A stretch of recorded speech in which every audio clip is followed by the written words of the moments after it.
Selamat siang, Assalamualaikum warahmatullahi wabarakatuh. Teman-teman, pada video kali ini, perkenalkan nama saya Arif Diono, NIM 18187 dari kelas D, Angkatan 2018, Fakultas Keperawatan Universitas Jember, akan mempresentasikan hasil dari kerja kelompok kami, yaitu tentang cedera kepala di bagian subarachnoid atau pendarahan subarachnoid.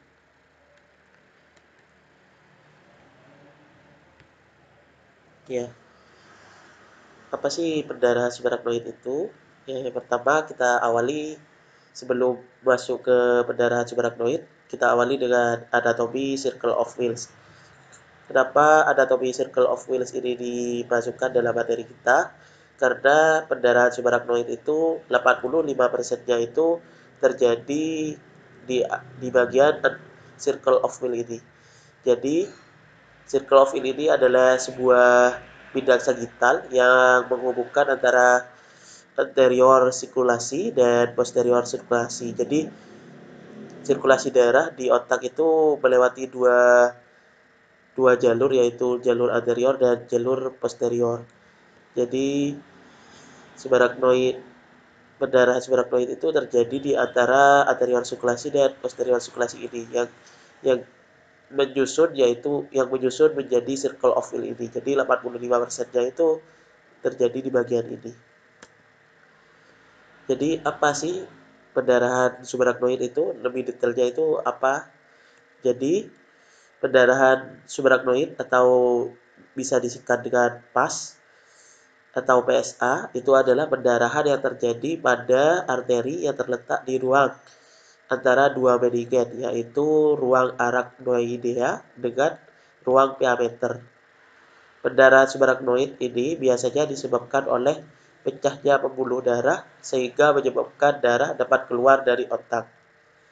Hal ini juga menyebabkan ruang berisi cairan yang mengelilingi otak akan sangat cepat terisi penuh dengan darah. Pecahnya darah tersebut dinamakan sebagai aneurisma. Selanjutnya untuk etiologi dari aneurisma atau yang tadi menjadi penyebab utama terjadinya pendarahan subarachnoid tadi ya. Untuk etiologinya itu ada yang pertama adanya aneurisma sekuler.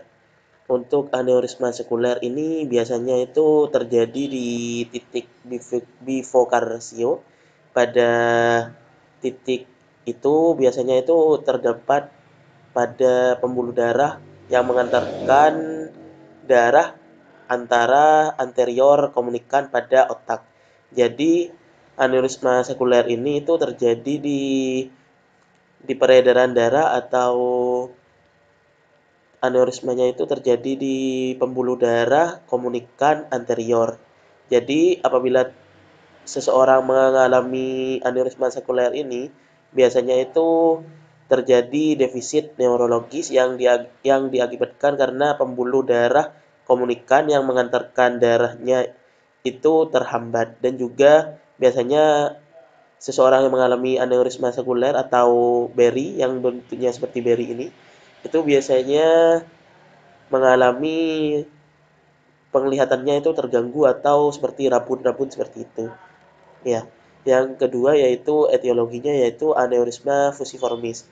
Untuk aneurisma fusiformis sendiri yaitu aneurisma ini biasanya terjadi karena adanya darah dalam otak itu memanjang atau bentuknya itu aneurismanya itu memanjang seperti ini karena adanya hambatan-hambatan seperti lemak dan lain-lain. Jadi peredaran darah itu seperti tidak semuanya terhambat, tidak semuanya itu melaju normal. Dan biasanya itu aneurisma fusiformis itu sendiri biasanya sangat-sangat sulit untuk diobati. Yang ketiga yaitu aneurisma mikotik. Untuk aneurisma mikotik sendiri yaitu aneurisma ini biasanya terjadi karena adanya infeksi yang terjadi pada bagian otak. Jadi aneurisma ini biasanya itu hampir sama seperti aneurisma-aneurisma lain, tapi penyebab utamanya itu adalah infeksi dari bakteri atau virus yang terjadi pada otak. Lalu selanjutnya yaitu patofisiologis dari pendarahan subarachnoid. Yang pertama yaitu pendarahan subarachnoid non-traumatik. Untuk pendarahan subarachnoid non-traumatik ini, itu biasanya 70% seseorang penderita PSA itu mengalami pendarahan subarachnoid itu non-traumatik atau terjadinya itu tanpa faktor-faktor eksternal di luar otak. Jadi pendarahan subarachnoid non-traumatik ini sama seperti yang saya tadi jelaskan ya. Tadi yang ini ya sangat berhubungan sekali yaitu dengan etiologi ini. Jadi hal etiologi ini terjadinya itu biasanya non traumatik atau terjadinya itu dari dalam tubuh seperti aneurisma sakuler ini dia itu terjadinya aneurisma ini karena hal-hal yang terjadi rupturnya itu terjadi di dalam tubuh atau tanpa adanya faktor-faktor eksternal yang membuat terjadinya aneurisma ini. Jadi untuk pendarahan subarachnoid non-traumatik, karena 80%-nya itu terjadi di dalam tubuh, itu biasanya disebabkan oleh banyak hal seperti konsumsi seperti seperti faktor-faktor risiko yang akan saya jelaskan sebentar lagi di slide selanjutnya ya. Lebih lebih lengkapnya ya. Untuk pendarahan subarachnoid traumatik ya, sisa 30% dari penderita PSA sendiri yaitu biasanya dikarenakan pendarahan subarachnoidnya itu akibat traumatik atau terjatuh atau kecelakaan. Jadi, seseorang yang mengalami kecelakaan atau terjatuh itu memiliki resiko mengalami PSA. Jadi, mengapa bisa beresiko PSA dan bagaimana kita bisa menilai bagaimana orang itu menderita PSA atau tidak selepas kecelakaan.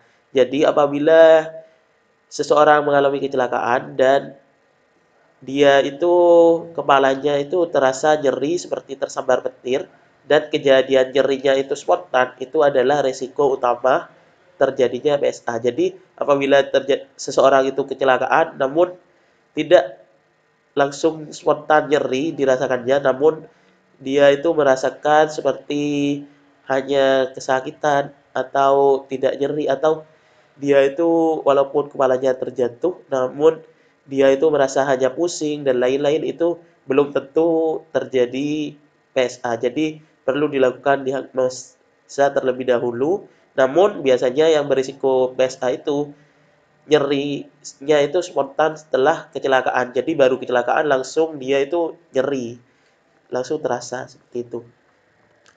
Lalu yang selanjutnya yaitu faktor risiko PSA. Untuk faktor risiko PSA itu dibagi menjadi dua, yaitu faktor risiko yang tidak bisa dikendalikan dan faktor risiko yang dapat dikendalikan. Jadi, ya tadi seperti yang saya bahas, lebih lengkapnya tentang faktor penyebab PSA ini PSA itu bisa terjadi karena genetik atau keturunan. Jadi, keluarga yang pernah mengalami PSA itu bisa saja menurunkan penyakit PSA ini kepada anaknya. Jadi, hal ini sangat-sangat berhubungan sekali dengan ruptur aneurisma yang terjadi non-traumatik tadi. Jadi, faktor resiko yang tidak bisa dikendalikan itu ya, yang pertama yaitu keturunan atau gen. Lalu yang kedua yaitu riwayat pernah terkenanya PSA. Jadi seseorang yang pernah terkena PSA di waktu masih kecil atau masih balita, dia itu memiliki resiko yang tidak bisa dikendalikan. Jadi tidak bisa diubah oleh siapapun. Jadi sangat berisiko sekali untuk PSA-nya itu kambuh kembali. Lalu untuk yang kedua yaitu faktor risiko yang dapat dikendalikan. Untuk faktor risiko yang dapat dikendalikan sendiri yaitu seperti pola makan, pola hidup, lifestyle kita itu bisa dikendalikan. Jadi untuk faktor risiko yang dapat dikendalikan, jadi PSA itu tadi ada yang bentuknya itu memanjang seperti ini, fusiformis. Jadi untuk fusiformis ini biasanya PSA-nya itu menyumbat karena lemak dalam tubuh yang terlalu banyak atau karena kita kekurangan cairan dari dalam tubuh itu sangat bisa dikendalikan oleh kita. Jadi kita bisa mengubah pola hidup lebih baik. Untuk manifestasi klinik dari PSA.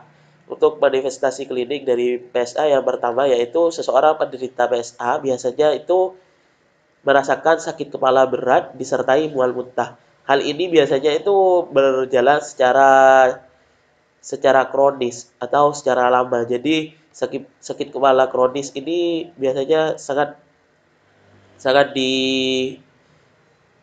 sangat dimiliki oleh penderita PSA. Jadi sakit kepalanya itu bukan sakit kepala biasa, namun sakit kepalanya itu seperti kepala dari penderita itu seperti dia itu mau pecah seperti itu. Lalu yang kedua yaitu kaku kunduk. Untuk kaku kunduk ini ya sama sama halnya dengan sakit kepala. Biasanya seorang penderita PSA itu mengalami kaku kunduk maupun pingsan apabila tidak segera ditangani. Lalu untuk PSA yang jalan kronik atau tidak sangat-sangat lama untuk ditanganinya atau sifatnya itu sudah sangat berbahaya, itu biasanya seseorang itu mengalami kejang dan bisa-bisa itu membuat nyawa dari pasien itu tidak tertolong. Untuk prosedur diagnostik dari PSA. Untuk prosedur diagnostiknya itu ada pertama ada CT scan, yang kedua yaitu digital subtraction angiography atau DSA. Untuk yang pertama yaitu CT scan. Untuk CT scan ini kita itu menilai banyaknya gumpalan atau jundalan dalam dalam otak dalam hasil CT scan-nya ini. Jadi kita itu bisa meneliti panjang dari darahnya, letak dari darahnya itu melalui CT scan ini dan kita bisa menilai apakah pendarahan subarachnoid itu sudah serius atau masih bisa ditangani oleh perawatan-perawatan khusus. Jadi kita bisa menilai dari hasil CT scan ini. CT scan sendiri sangat berguna karena kita bisa langsung mengetahui dari struktur-struktur dari otak atau panjang-panjang dari pendarahan yang terjadi di dalam otak. Untuk penilaian CT scan itu biasanya seseorang melakukan penilaiannya untuk mengetahui tingkat keparahan dari PSA itu bisa menggunakan salah satunya yaitu grading Visser. Untuk tabel grading Visser sendiri yaitu untuk skor grading Visser ini biasanya seseorang mengamati letak dari darahnya juga besar atau panjang dari darahnya itu bisa diamati. Lalu seperti ini contohnya seseorang mempunyai apabila seseorang itu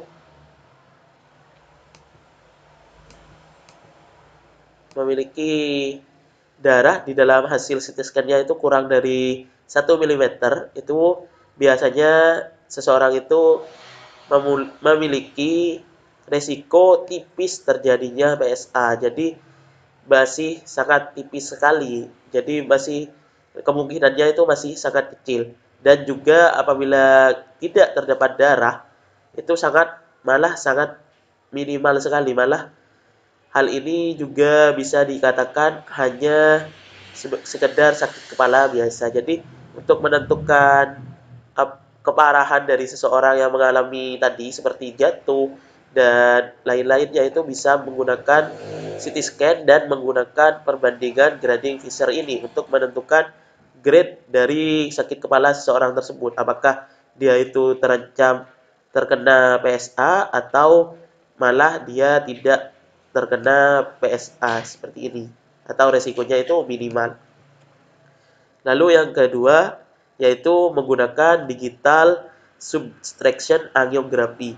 Ya, untuk digital subtraction angiography ini dia itu mempunyai keuntungan karena dia itu menggunakan scan-nya itu dia sampai ke morfologi dari pembuluh darah di dalam otaknya sendiri. Jadi dia itu seperti ini. Dia itu jadi keuntungannya kita bisa mengetahui jaringan mana yang belum terkena atau terkena efek dari PSA. Jadi kita bisa mengetahui jalur jaringan mana yang sudah terjadi efek dari PSA pembuluh darahnya itu yang mana. Jadi kita mengetahuinya. Jadi keunggulan dari DSA ini dibandingkan CT scan, kita lebih detail ya untuk jaringan pembuluh darahnya itu dalam otaknya itu yang mengalami pemecahan itu lebih detail di PSA-nya ini. Dan kita mengetahui efek dari pecahnya itu untuk jaringan-jaringan lain yang bisa berakibat untuk darahnya tidak normal itu kita bisa mengetahui. Dan untuk pengobatannya itu bisa lebih tepatnya menggunakan DSA ini. Jadi DSA ini sangat penting karena kita bisa melihat secara detail tempat terjadinya pendarahan subarachnoid tadi. Lalu selanjutnya yaitu magnetic resonance imaging atau MRI dan magnetic resonance angiography. Untuk MRI dan MRA sendiri, itu untuk MRI biasanya ya, untuk MRI dan MRA itu MRI dan MRA itu biasanya dilakukan pemasukan senyawa kontras ke dalam pembuluh darah.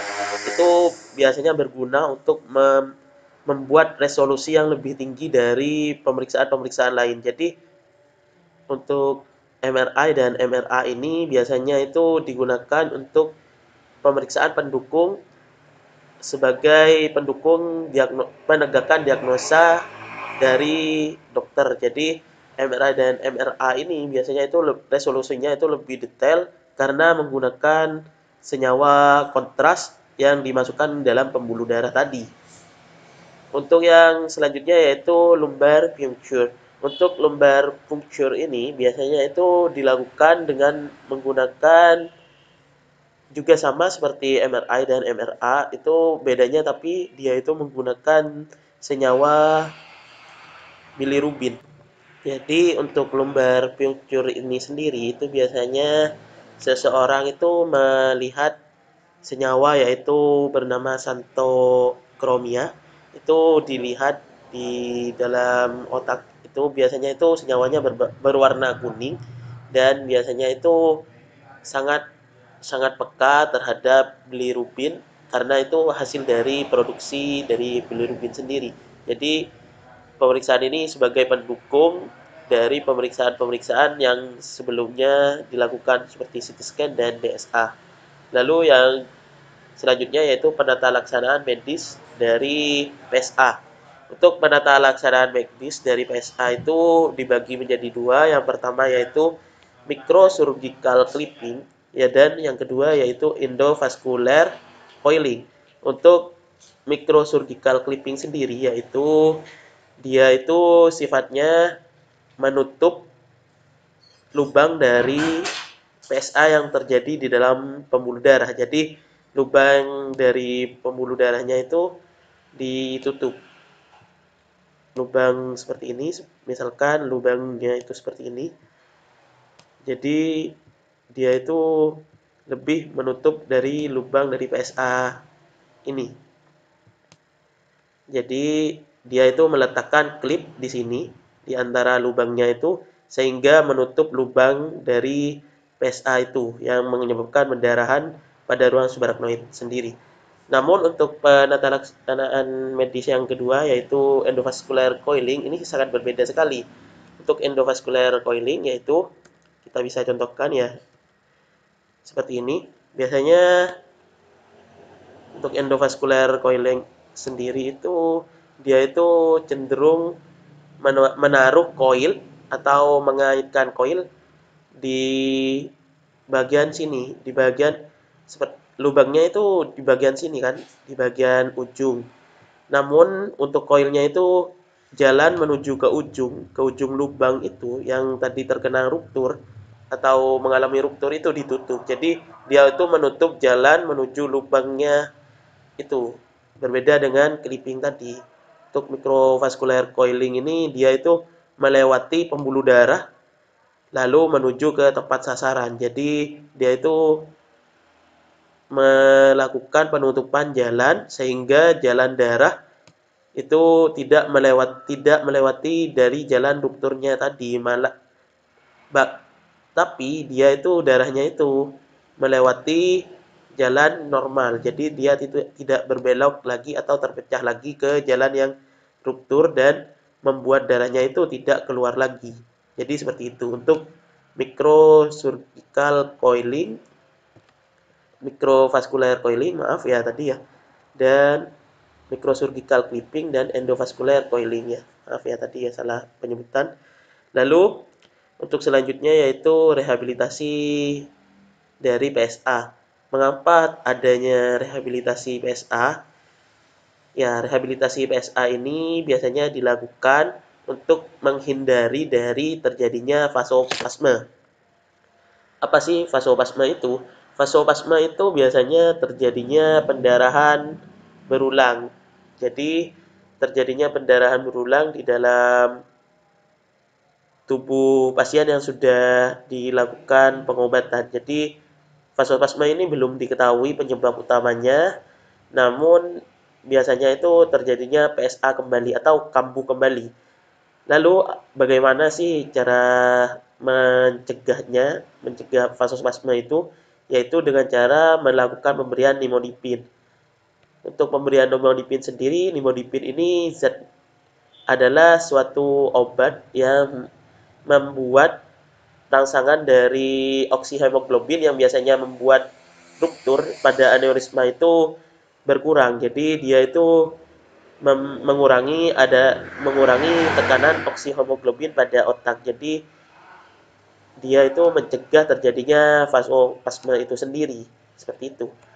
Ya, untuk teman-teman ya, untuk penata laksanaan medis ini ya, apabila penjelasan saya masih kurang jelas atau belum terlalu dipahami, teman-teman bisa melihat nanti ya video pembedahannya secara langsung. Nanti saya akan menaruhnya link dari videonya itu di deskripsi dari video ini. Jadi silahkan teman-teman cek lagi nanti di deskripsi video dari penata laksanaan dari microsurgical clipping ini dan endovascular coiling ini. Jadi akan saya taruh di deskripsi. Jadi teman-teman bisa melihatnya dan mempelajarinya lebih lanjut.